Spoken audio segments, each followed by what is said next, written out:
Terve! Nyt on kuulkaa vuorossa erikoissahaus. Ja tarkoittaa tällä kertaa sitä, että tehdään niin sanottuja kylttiaihioita.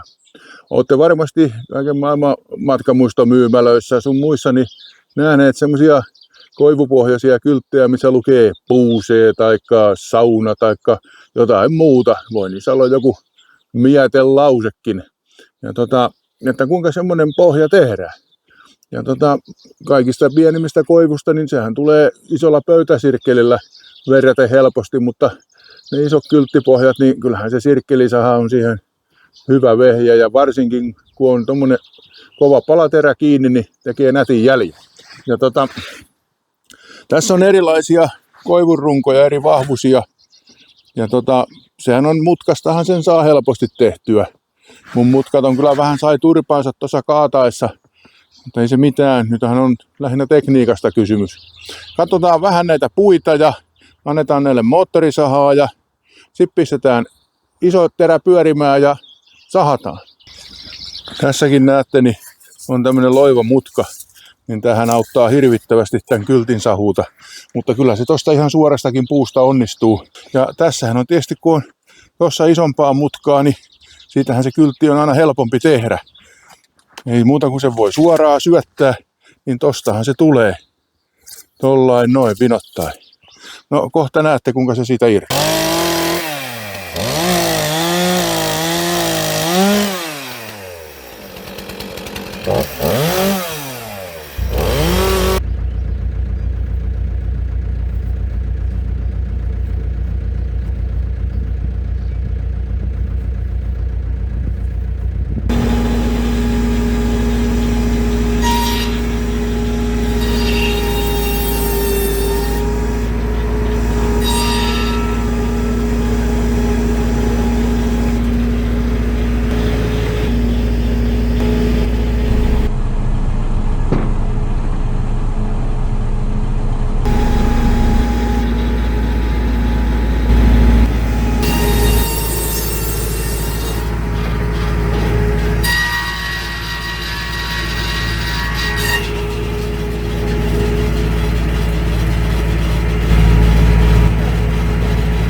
Kattokaas, kun tein tämmöisen kylttiharjoitelman, tai mikä harjoitelma, tähän on komea.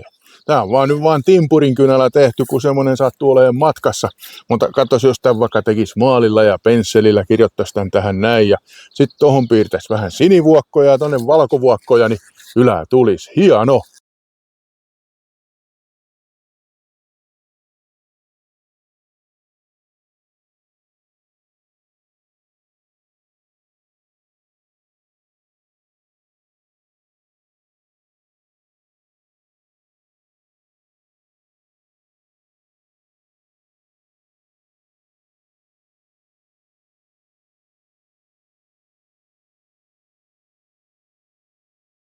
Mutta hei, vielä sen verran sanon, että jos tämmöisiä sahaatte, niin se maltti, se on sitä valttia.